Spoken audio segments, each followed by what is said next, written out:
In this episode of Legacy Unscripted, I sat down with Josh Konowe, serial founder and CEO of Impact Soccer, to talk about startup scars, rebuilding after failure, and how AI is changing the game for him, quite literally. Josh shares how a TED Talk on trust turned into battle-tested framework for building real relationships in business, and how his latest company is using machine learning and computer vision to transform the world's most played sport. We cover everything from player analytics to founder psychology, investor traps, and why it's so damn hard to walk away when the numbers say you should. If you've ever wrestled with letting go of something that you built, scaling up, or building something truly new, this one should hit home for you.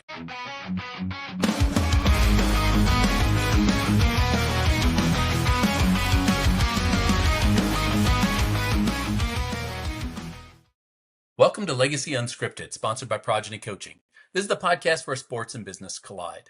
I'm your host, Russ Katzman, and here we skip the fluff and get straight to the hustle. From athletes turned entrepreneurs to impact-driven business leaders, we dive into the wins, the lessons, and some of those failures that make legacies worth living. Today, I'm happy to welcome Josh Konowe, founder and CEO of Impact Soccer. Josh, thanks for joining me. Thanks for having me, Russ. Great to have me on board. I appreciate it.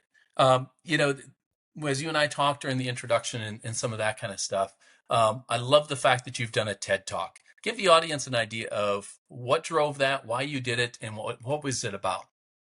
Sure. I did a TED Talk in 2016 in New Zealand, of all places, Wow. and it was on trust in business, or at least that's the title that they gave it. Mm-hmm. And it was really all about starting early stage companies. I had done it a number of times already back then and had both kind of good moments and bad moments. Yeah. And so I've had trust that's been broken and trust that's been made. And the rubric for the talk was just around creating a framework for people to leverage against. And that, the paperwork's important, of course, or it's maybe not as important to some degree. But the idea, the general concept is you need a trust framework in order for it to operate well. And have a higher odds of success, let me say it that way, in doing so. So give me an idea then, as long as we're on this topic, give me an idea what happens when that trust isn't there in a business. Yeah, I think you run aground for all kinds of problems. In particular, it starts probably, let's say, at the top or with the core group of people you've Yep. begun the company with. If there's trust issues, it's like a cavitating event or like almost like an earthquake where it's just going to shake apart all of the pieces of the puzzle very quickly. And it's very difficult to repair because everybody goes in, they shake hands, they high five, they fist bump, they go have Sure. beers, whatever, celebrate the good moments that they're about to have about taking over the world. And then the realities start to set in. And I think when the realities aren't either understood based on having this framework in place in the beginning, it's the makings of like treacle. It's going to leak out of the tree eventually and start to, kind of bleed everywhere. And once it starts, it's very difficult to stop it. So inevitably, things like founders leaving the company are very common or frequent. You can't really seemingly have a 50-50 relationship at times. Let's say it's two people doing it. Right. Somebody's got to be the leader and somebody else has to be a little bit more sub versus prime. And Yep. that relationship in and of itself should drive trust. Unfortunately, sometimes for people that haven't done it before, it drives a lot of mistrust. So there's all kinds of problems that can happen at that level. And then I think with customers, it's huge. You're bringing in a series of trust quotients, let's say, to a new business, Okay. and you have to show up with no trust, right? Like, how do they come and trust you for what you're doing? We give away, not to dovetail into the business a little bit right now, but we give Sure. away our service essentially for free to let everybody try it once just to make sure that this is something for them. And probably the majority of customers don't come back in to buy because even though they thought they were looking for this, they tried it and either they are going to go hunting around to find a competitor like us, or this isn't what they thought it was going to be, and then they've left. What we haven't done, even when they leave, though, is ruin their trust in what we say we do. based. Right. We maybe don't have a match. So I think there's all kinds of both good and bad things that can come out of trust. And I didn't mean to answer your potentially as a follow-up question with the sort of the positive parts of it Sure. you need to do, but it's super easy to lose the trust of your customers. And I think when that happens, actually, you've got a way more expensive repair on your hands. Well, it's interesting because and I'm doing a talk on to a local accelerator next week around some of those hidden things that pop up in a business. And one of Okay. those mistakes that early founders make is they expect this culture to kind of take care of itself. They expect that trust to just be earned by working together, and they don't Yeah, necessarily put work and effort into making that happen. that's right. Yeah, no, I mean, you basically said it perfectly. It's a big part of what needs to be kind of solidified well Yeah, when it comes to doing this, and especially it at needs the to be early done. stage. If it's a bigger business, then it could be a one-to-one relationship. Maybe that's Sure. where the trust is breaking, but the company isn't going to fall apart, maybe necessarily. So when it's much, much earlier and you're raising capital and doing all these things where it requires really being able to trust everybody, it's incredibly important. Yeah, and I think that the big word that I always use with this is intent. You have to have an intent to build that trust, an intent to build the culture that you want. If you allow it to happen, your squeaky wheel's going to take over, and you never know what your culture is going to become. It's usually not a good thing. Well said. So let's go back to the business. You touched a little bit on the business model. Give us a brief insight into Impact Soccer and what it is and why it's important to you. Sure. So we are a completely automated video analytics company, only for soccer, as per the name, Impact Soccer, Mhm. and we are analyzing the film that customers are giving us and turning it around in a matter of hours instead of days or weeks, which is kind of a little bit more standard in market today. And the thing that makes us different is we're completely automated, as I maybe just, and we use a variety of technologies to help push that automation all the way through from machine learning, artificial intelligence, computer vision, and then a number of bespoke code that we've wrote and Yep. some off-the-shelf software that's for public use. Yep, and we Now put I it love together in a the really simple format for people to analyze their game film, and sure. it's one of the largest data repositories for the sport. That's spectacular. Thank you. I love the description you have in LinkedIn that says visual answers to visual problems. Tell me Yep. what that means. Yeah, we are providing not just a series of statistics that are viewable by the customer when they get the film downloaded.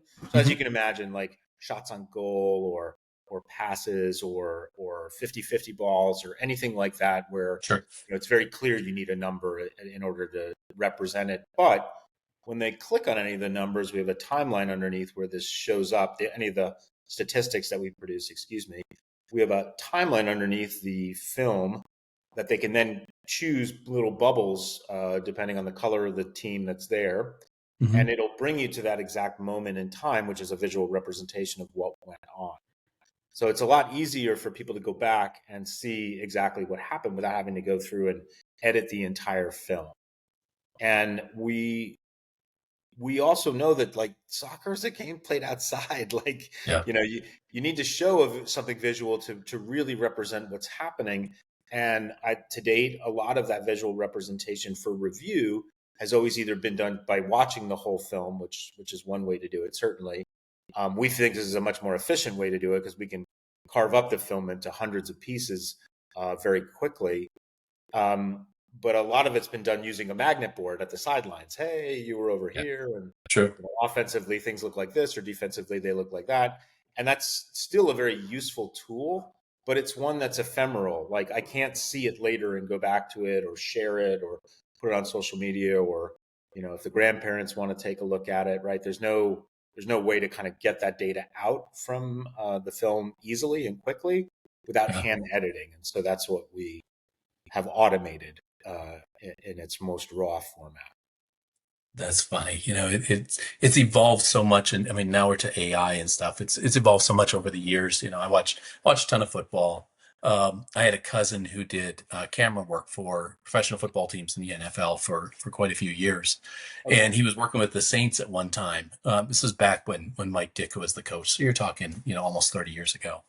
And it was a preseason game. I went down and visited my cousin and popped in. He wanted me to be on the sidelines. So I was able to run sidelines and talk and that kind of stuff. And they gave me a job, and it was to, at the end of the offensive series, the print offs would come off of the full 22 or 12 or whatever view they were doing.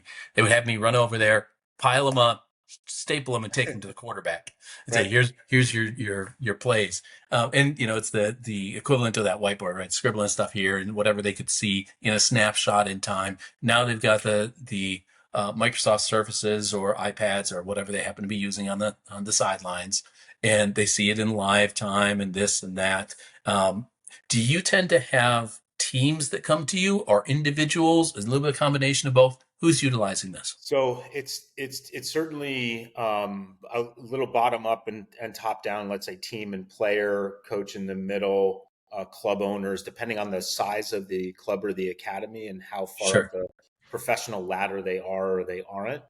That'll Yeah. determine quite a bit of the type of ones we come in. But right now, the majority are club and club owners, and recruiters and agents are actually becoming a very quick second on our list, who want to analyze film for people that are interested in, but they just don't want to spend the time to go through all of it, and nor do they have the staff usually behind them to handle it. Everybody's very good at gluing together little 5-minute clips of how good they are, for all the great stuff that they do.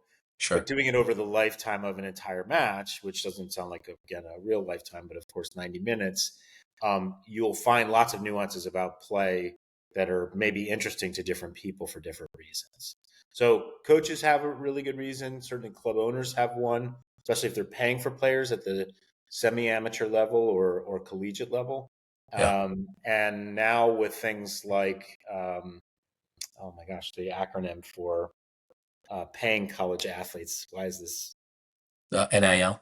Thank you so much. Yeah. The NIL is bringing a new almost requirement for analytics and for it being verified information to get, Hmm. because you're literally paying money now. So Sure. it's changed the paradigm quite a bit.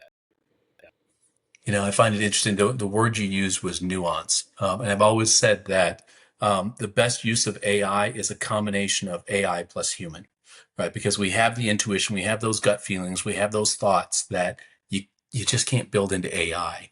However, for speed of use and ease of use for your clients and customers, you need to be able to replicate as much of that intuition and nuance as you can into your model so that they don't have to wait until they can give you that and then get the readout out of it. Tell me how you build intuition into an AI model. Where does that come in? I think this is something that applies to anybody in any sport or industry. Yeah, I mean, part of it is the real trick is being able to build accurate intuition, Sure. right? And so depending on what you're starting with, right? Like if we decide, okay, a corner kick is always roughly going to be about this long length of Hmm. time, and is going to roughly encapsulate this particular square polygon or rectangle on the field, and we believe that it's going to it should produce a series of results like this or this, and start with that as like a basic framework for tagging, labeling, and understanding what a corner kick is. Hmm. Then we have an agreed understanding of it, and the nuance or the pieces that could be different could be ones that could then be compared against lots of others later.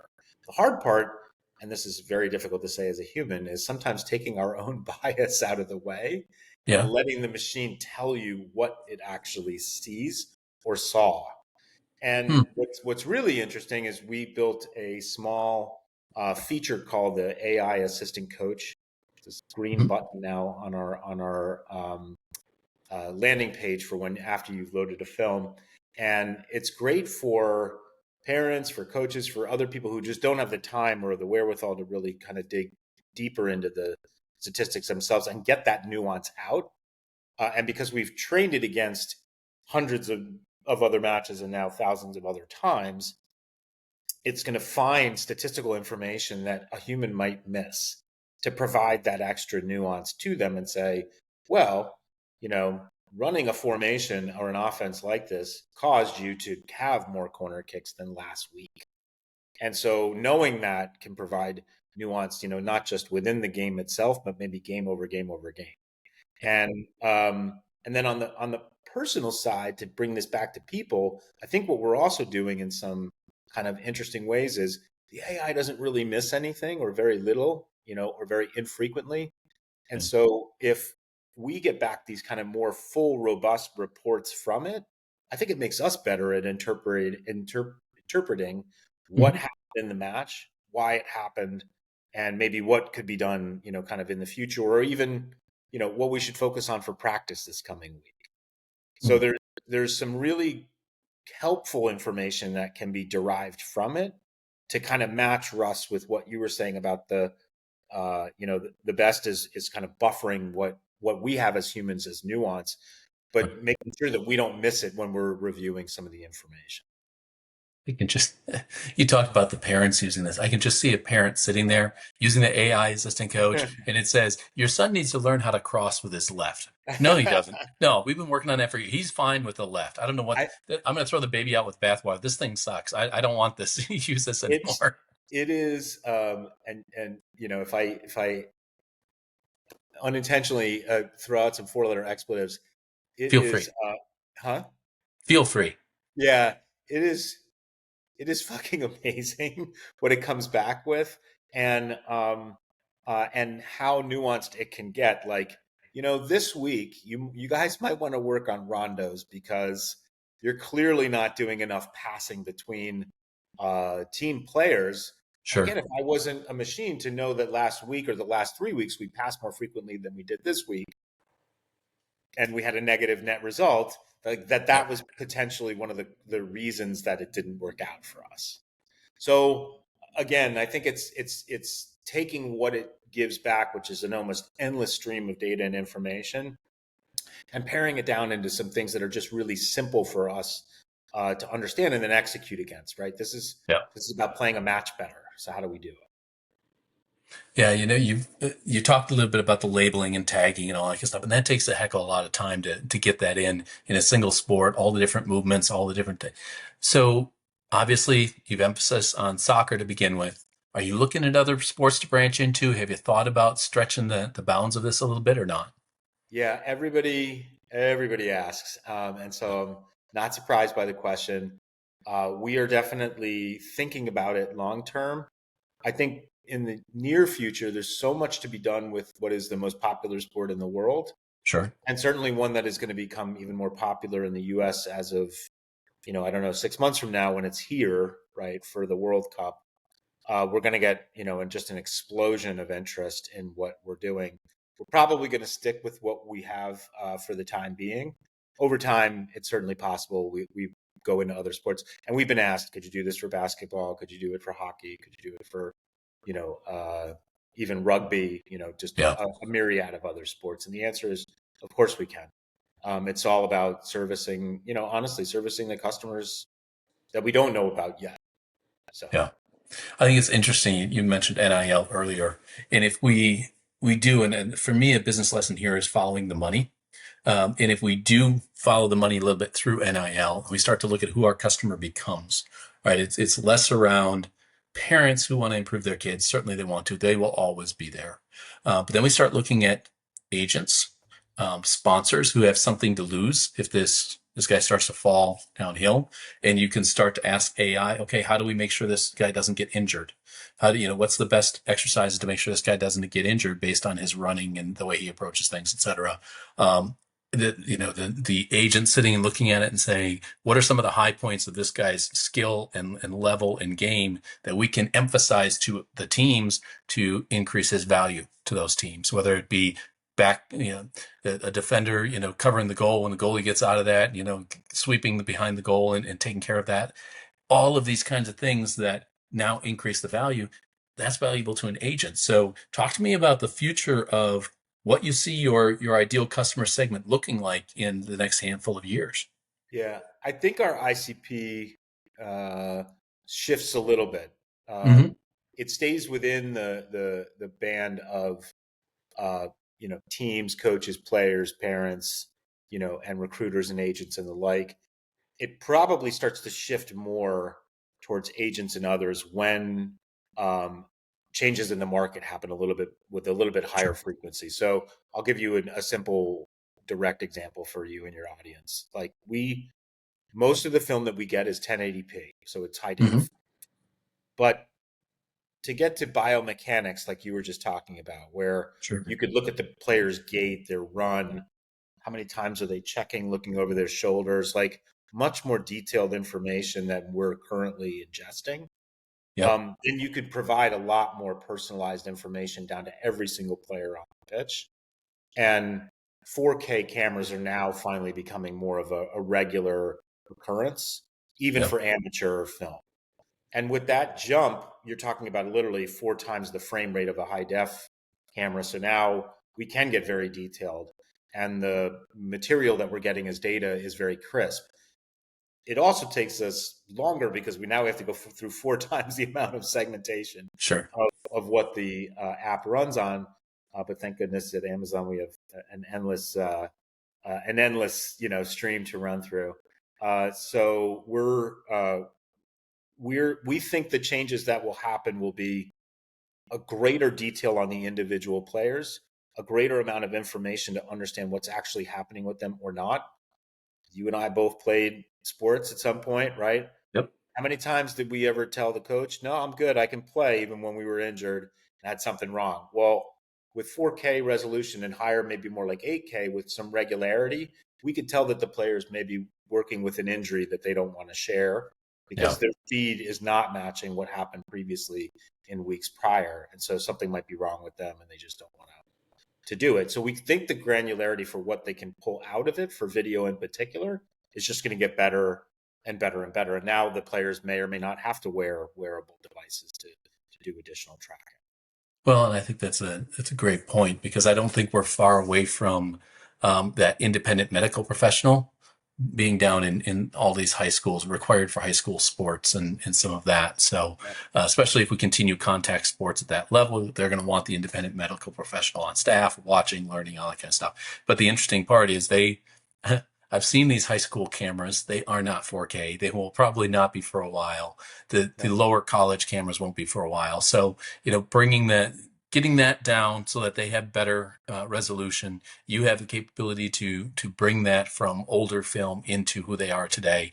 NIL is going to require that because NIL is creeping backwards into high school and even middle school, Yeah. and looking at the potential of these kids. So I think all of that is going to drive and be a supporter for your business. Thank you. Just to double down a little bit on that point for a second. So this too is a Mhm. huge game changer. Apple's phone is as good, if not better, in many cases than most of the camera equipment that's out there today. Sure. And Samsung, and there's Android devices with similar very high resolution film. This opens up a completely different market that didn't exist before, where amateurs can now really do professional grade work. And because our AI and our machine learning and our computer vision models and the rest of it don't care where the film came from, if it says Yep. NBC in the lower left corner or not, they can still process the information. And so you just widen the market enormously by having literally just a much more mobile device to parlay onto the phone itself that allows so many people to go in and start producing what is essentially professional level results, whether they Yep. use our analytic tool or something else. No, that's great. And if I look at where that's taking you, it's just an enabler of you in the business. So, yeah, Crossing lots of fingers fingers. Thank crossed. you. Well, and then we won't even go down this rabbit hole, but then we start looking at competition and competition, seeing exactly the same things that you're seeing and finding ways to take advantage of it, et cetera. But it does kind of lead into the next question. So let's come up out of the rabbit hole of the Okay. specifics of soccer, et cetera. Let's come up to the business a little bit. Give me some of those challenges that you're having or that you foresee having in the next and foreseeable future in the business side of this. What's going to hold you back, if anything? What's going to hold us back, if anything? I think uh, we are bound only by, you know, in some ways, racing to get as many customers as we can today, Okay. right? We we are working in a business, and this is one not to point the finger at my customers necessarily, but maybe one to just kind of highlight it, where so much of the focus is on the players, the play, the outdoor activity itself, training, retraining, recruiting, right? Like all of these other pieces of it. They don't have a lot of time to put towards thinking about something like, is my camera the right resolution for video analytics? Like that Yeah. isn't something that is going to go into a big decision tree. They're worried about way more other things. And of course, the 15 to 25 players they have on their squad. Potentially at the youth level, the parents behind the 15 to 20 players. Of So course. there's a lot of all of that. There's worried about the health of the athletes and things like that. So when you're going to go into them to talk to them about this, like it needs to be super crisp, super quick.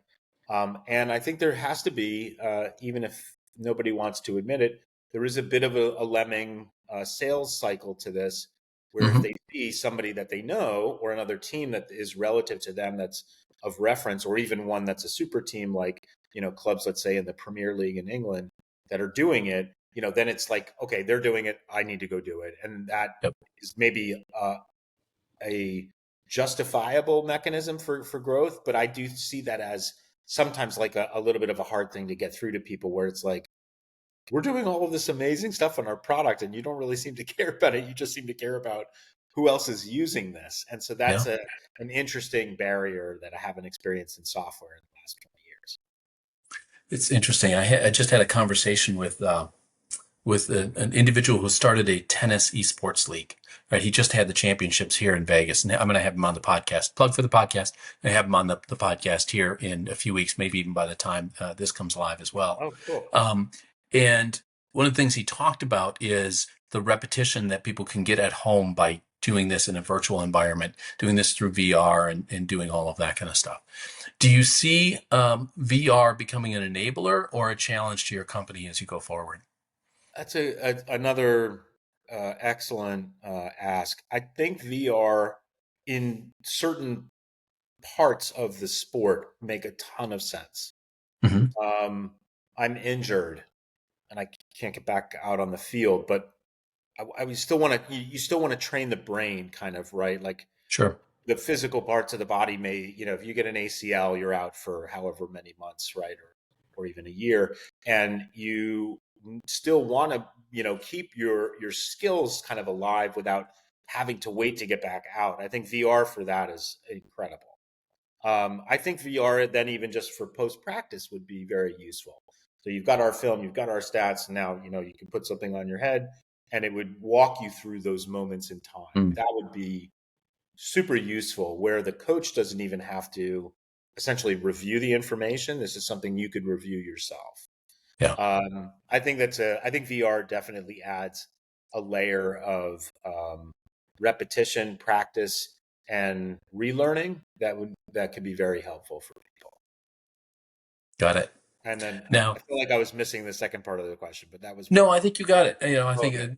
it was really, is it an enabler or a challenge to you? And I think you've talked about ways that you can enable the VR and vice versa in bringing in your data into a VR environment and providing coaching that they can't get right now. I definitely think VR is a big plus. There's so many others. It's difficult. And again, this goes back to the problem. It's like the people we're selling to are looking at this and saying, I have 1,000 choices, right? Like, I don't know what is going to be the most impactful, to use a, funny parlance on our name, relative to, Sure. yeah, relative to like what's going to make the difference for them. What we Yeah. know is, at least, and this is something we try and train people, it's like, pick a really good game that you want us to analyze. We'll do it for free for the first one anyway. Hmm. Great. Load that one and let it spit out all the results, of course, all the highlights and everything else. Go share that with the team or whatever you want to do with it. And then use the AI coach right away to get some kind of instant wow from it. And if it told you anything that you didn't know, right, then Yep. hopefully that's enough to kind of sell you and push you over the line without literally us having to tell you what Yep. to. Yeah. And I think So that's an excellent. Oh, go ahead, Fish. no, that's it. I was going to say, I think that's an excellent lesson for, regardless of the industry, for any entrepreneur out there that has something, especially if you're somewhat in a blue ocean where you're educating a lot of the market because they haven't seen this type of thing before. You've got to get them in and let them experience it so that all of a sudden, man, if I had this all the time, and they start to see the possibilities of it, right? It's not you telling them the possibilities, it's them experiencing the possibilities.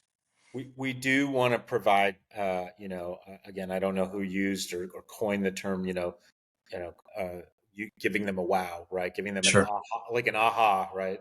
But it's in the age that we live in where there is so many distractions, there's so many um, things that we need to pay attention to, so much coming up on a feed within our own digital existence, or even not even ours, but other people's, right?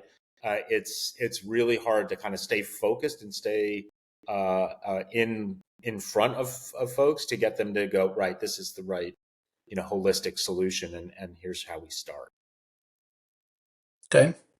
No, I think that's spectacular. I look forward to seeing how the industry kind of evolves as we get in the next handful of years because it seems to be compounding year after year, and the possibilities are just incredible. Yeah. Thank you. Let's go back to you and the TED Talk, Okay. because those that go out of here are going to be able to listen to the TED Talk. We're going to get the link in the show notes. Yep. Um, One of the things you alluded to was those times when trust was broken. And I love to talk about the past lessons as part of this podcast. Give me Okay. some of those lessons that may or may not be in the TED Talk that you learned along the way that if you went back to the young Josh and said, this is what you have coming in front of you, that you would tell that person. Yeah. Well, some of them are trust in humanity in general, which is like a different, Yeah. different, a different That's a interview broader between you and discussion. I. Yeah, we could do that later, but or on another show. But I think the ones I would point to are they're fiscal, of course, right? Like just in your personal relationships, it's like the same thing, right? Like there's only so many things that cause a marriage to go upside down, whether it's Sure. infidelity or kids or money or again trust, right? Like there's a couple of things that usually are the break points that make it happen. In business, it's not actually all that different because it is an interpersonal relationship. It's just somebody that you're doing something with, or a series of somebodies that you're doing something with to make more money. Mm, And the hardest part is knowing when to let go. And even if it's been a long relationship with someone else that you've been previously successful, I had one of these. We were sure. previously successful. We went in to go do something a second time. And my God, it was actually the worst choice for both of us, not just for him, but for me too. Where we, staring across the table at one another going, why aren't we making hundreds of thousands of dollars or millions of dollars a month now? And it just became very clear that actually we were the problem to a certain Sure. extent, or us as a combination for making that next business work it was never going to work. There were other outside factors too, like the macroeconomics, and I think Hmm. it's very difficult sometimes for entrepreneurs to, after they've drank their own Kool-Aid around what it is that they do, Yeah. to realize you're poisoning yourself, dude. You're literally mistrusting your own instincts, your brain, and a bunch of other things, and what everybody else is telling you. And that's also very difficult to kind of swallow as the trust belt, which is, it works. It really does work both ways, and it is absolutely, um, unrelenting in its accuracy around Yeah. when something is gone and broken and everything else. And then it's like, it's not really repairable. And the time that you spend trying to maybe repair it in some cases is worth it. But in most of them, it's like, no, there's no point actually. You're just wasting time, whether it's with that business or something else. And you kind of need to move on. So I think that's that can happen. And again, I had very early success. My first business, I didn't raise any capital. I was just kind of dumb and young and wet behind the ears. And I thought Yeah. you turn on the website and you start making phone calls and people give you money. And that's actually kind of what happened. Yeah. And I thought, well, that's just how you do it. Right. And the next one was not that way at all. And it became very clear we were just pissing money away very quickly, and into a macroeconomic situation where we ended up with the Great Recession. So also another moment where it was like my ignorance of being young and successful previously is Yeah. driving me to continue to just, you know, urinate money out the other direction without any, way of recovering this, or making this a profitable business. So what was the trigger? Because I live in Vegas. We see this all the time. You can walk through any one of those casinos and you see people putting more money, good money after bad, good money after bad, good money after bad, expecting that, oh, it's going to pay out, it's going to pay out. And it doesn't. Tell me Yeah. the trigger for you when you realize we're putting good money after bad. We've got to draw a line in the sand and just cut our ties here. What was it? Um, I mean, I literally spent, about $250,000 of my own money Yeah. without revenue recovery of anything remotely close to that. Mm, And that wasn't all the money that it was, of course, put in. And so the trigger was like, we went 18 months and it just became clear, like, this isn't going to work. The tech was there. And so we actually ended up offloading the tech to a partner business. And they had utility for it. And I don't know what they sure. did with it. But they also had no, and here was another trigger. They're like, we don't care about you. We don't even want you. Like, when you're successful and you're doing well and you sell and have an Yeah. exit, they want to keep you. They want to put you on, this board and that seat. And you need to take over these other three problem children area of They the pay company that just to you keep have. you around. That's Yeah. right. That's right. And you're like, I don't want to do this anymore. I thought I had the exit. I thought I'm I was out of here. trying to get out of here. That's right. And they're busy coming after you. So that's kind of when you know that it was good. When it's bad is like when they're like, okay, we'll take it, right? And they're like kind of, covering their nose and sure, give us your tech, and or we'll take your customers, but we don't want to have anything to do with that. And there is no let's say even an average multiple. You're looking Yeah. at literally like a fire sale. That's Some of these sound obvious as I'm saying them out loud Sure. to you, but I think when you're in it and you've put your time, your money, your energy, your I'm not going to come home till 12 o'clock this evening, honey, because I'm busy doing work time, right? You've like sacrificed all of this stuff. It Yep. just feels like you failed. The crazy thing is like you haven't failed. The harder part is putting it to bed and then stepping away from it and realizing, oh my gosh, I could learn so much from this particular moment.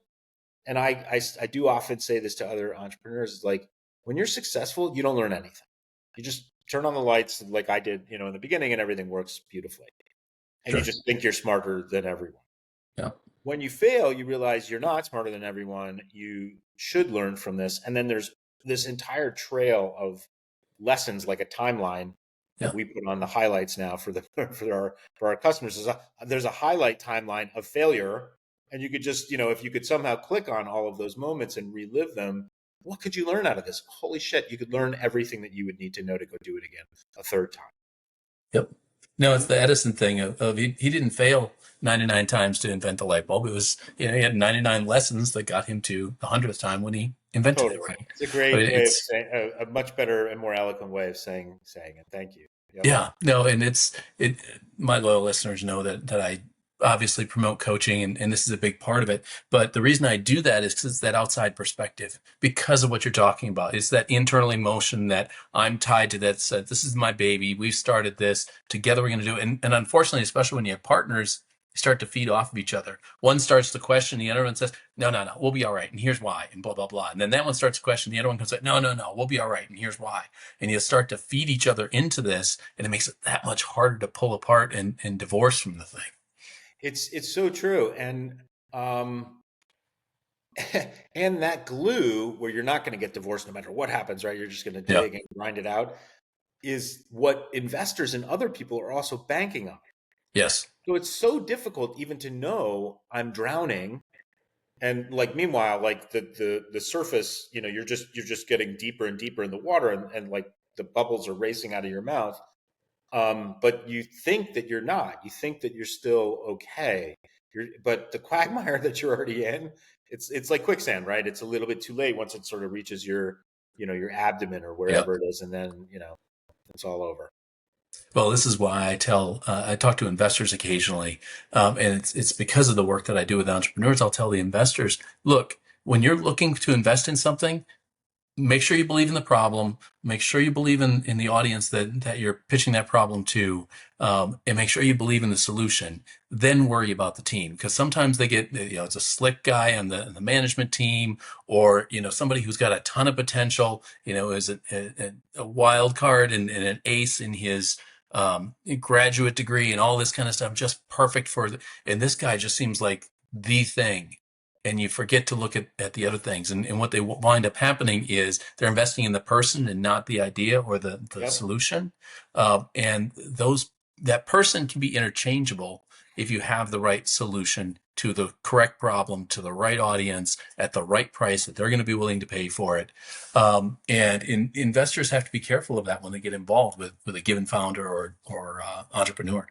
I'm well, and what's interesting is if you categorize investors, and this is not to, be like picky at them because I'm raising Sure. money right now. So if you're interested in investing in this, I'm going to be very trepidatious about what I say next. But there are three types. There are Yeah. people investors, product investors, or market investors, and they usually fit into one of those three categories. All of them will tell you that they're in all three, and odds are they're not. Yeah. Ultimately, when it comes down to it, still today, about 60 to 65% of the reason they put the money in is because of the people. And that in that case, right, like that might really not be the best outcome. It's certainly maybe a more reliable thing to do because you can always call the person and everything else. But if the product's broken, then like what do you do? Yep. Or the market's broken, and what do you do? But yeah, there should be maybe a slightly different alignment to how it's done. I'm very interested to see. There are a couple, and this is not to bring the conversation in a different direction, but there are a couple of funds that have started where they're using AI to make Yep. the decisions on how they place the early stage bets. And it'll be fascinating over the next couple of years to see how that plays out relative to how the venture community kind of does or traditionally does, based on the success rates that they have. Yeah, it really will, because and again, we don't want to get too far down this rabbit hole either. But the thing I've always said about these big swings we've been seeing in the markets is that those are happening because we have automated, call it AI, call it robots, call it whatever you want, that are out there saying, oh, if it gets to this point, sell. If it gets to this point, buy. If it gets to this point, look at this and then consider whether you're going to sell or buy, and use these variables and all that kind of stuff. And the more we feed into that engine, the more automated that's going to be. But the more that these automated engines are going to start to use similar logic, and they're going to start to do the same thing. It's going to hit the same point, and then not just one AI engine is going to be selling, a bunch of them are going to be All of selling, them, right? right? And then so you're going to continue to see this rapid up and down, all because it's automatically generated. Yeah, I'm in a business, oddly. Uh, Maybe this brings it back, where I love what we're trying to do, which is to to some extent to remove human bias and to really give customers a very very full solution very cheaply. Sure. And at the same time, I look at it and go, oh my gosh, but there's all these other things that like AI are doing. Yep. It's quite scary. I think legitimately we should be concerned with, but I feel like on this scale of worry, automating, editing, and analyzing film for soccer seems pretty innocuous. So I'm happy to keep doing it. Well, and I don't blame you. And it keeps us attached to this world of sports that we all love and know so well. My big thing about it, and the last statement on it, I think, is, there's places to remove the human from the loop, and there's places we should be keeping the human in the loop. And I think being very conscientious of those two will probably give us the ability to make better decisions around AI if we go forward. No, totally. I'll give an example within what we do specifically. Mhm. So we're analyzing all 22 players on the pitch. We're doing lots of other things like ignoring things around the pitch so it doesn't analyze things that don't matter. Yep. And there's a lot of players and a lot of play that really hasn't gotten that attention. So one of the things we talk about in our both our pitch deck and in a different way directly to customers is if you have to analyze all 22 players at once, even frame Hmm. by frame, like if you had the insanity to try and do an entire match yourself, Yeah. it's really hard to get it right and to figure out what is influencing what. And one of the beautiful things about the tech is it can uncork all kinds of data and analytics, even ones that we can create to help it do it better, and sort of put some inventiveness into them, right? To Hmm. unlock what all the influence that the other 21 players who do not have the ball at that moment in time are doing Yep. to affect what's happening with play. And it's our synthesis of that analysis and analytics is based on a guy named Johan Cruyff, who is the Hmm. godfather, if you will, of modern soccer, and what he called total football. And he was obsessed with, like, yeah, but it's not just the person with the ball. It's like, what is the Wayne Gretzky analogy, where it's like, yeah, but who are you passing to, and what did they do before they got there, Yep. right? You can go to where And the puck's going to be and all of that kind of that's stuff. right. That's right. And Yep. so if we can start to uncork that for people, it will give all the other players who on the field maybe feel ignored, or they're not being paid attention to, or their participation isn't being given enough credit. Hmm. Like, if we can help them actually get the credit for the pass before the pass that was before the assist that then set Yep. up the goal, right? Like, that's the kind of stuff that is super important. And because they were standing in the right position, 30 seconds prior to all of that happening, it wouldn't have happened had they not been doing that.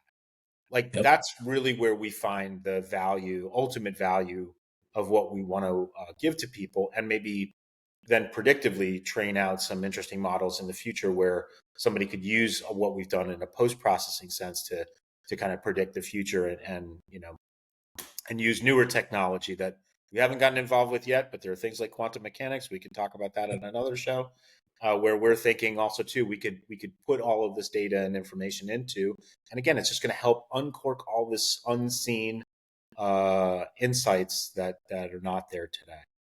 Those are incredible. I'd love to see those picked up and broadcast. I could watch an entire channel of shows for that, because the thing and I know we got to wrap up, but the biggest thing I see with that, we've seen Sports Center's highlights for years, right? For decades now. Yeah. But the ones that I get the biggest kick out of are when an analyst will pick up the hidden plays behind the play, right? It's that movement, it's that person that cut in behind and swept behind the goalie, kicked it out. The defender took it, got it to the mid. He gets it upfield. Like you said, 2-3 passes before you ever get it to the goal.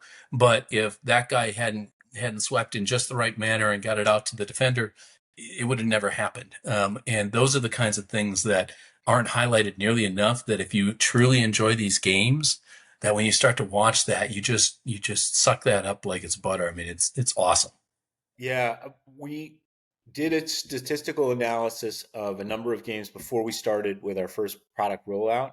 Sure. And our estimate, because everybody was paying attention to the ball, players only touched the ball about 2 minutes in a 90-minute match.